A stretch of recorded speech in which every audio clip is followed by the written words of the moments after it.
ভুয়া সভাপতি ও এতিমখানা দেখিয়ে পুবাইল পাঠানবাড়ি কাসিম উলুম মসজিদ ও এতিমখানার নামে চাউল আত্মসাৎ করার অভিযোগ উঠে এসেছে।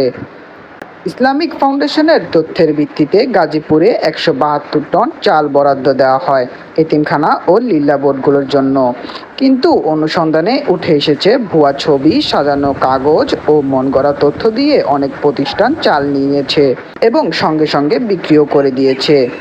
তাদের উল্লেখিত এতিমদের সংখ্যা ও কাগজপত্র প্রকৃতপক্ষে কোনোটি মিল নেই।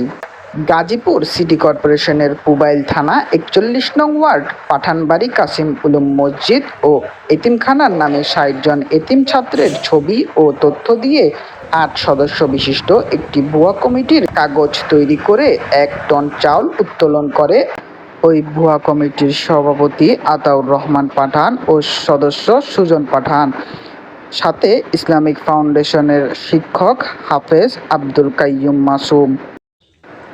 এ বিষয়ে ইসলামিক ফাউন্ডেশন গাজীপুরের উপপরিচালক মোহাম্মদ মাহবুবুল আলম বলেন, আমাদের দায়িত্ব ছিল কেবল তথ্য প্রদান করা, বরাদ্দ যাচাই বাছাই ও বিবরণ সবকিছুই করেছে ত্রাণ ও পুনর্বাসন শাখা। আমাদেরকে একটি চিঠি দিয়েছিল শুধুমাত্র মাদ্রাসাগুলো ফোন নম্বর চেয়ে। এদিকে ত্রাণের চাল বেহাত হয়ে যাওয়ার ঘটনায় স্থানীয়দের মধ্যে ক্ষোভ ও উদ্বেগ দেখা দিয়েছে। সংশ্লিষ্ট দপ্তরগুলোর মধ্যে দোষ চাপানোর ও দায় এড়ানোর প্রবণতা থাকলেও প্রকৃতপক্ষে ক্ষতিগ্রস্ত হচ্ছে অসহায় এতিম ও আশ্রিতরা।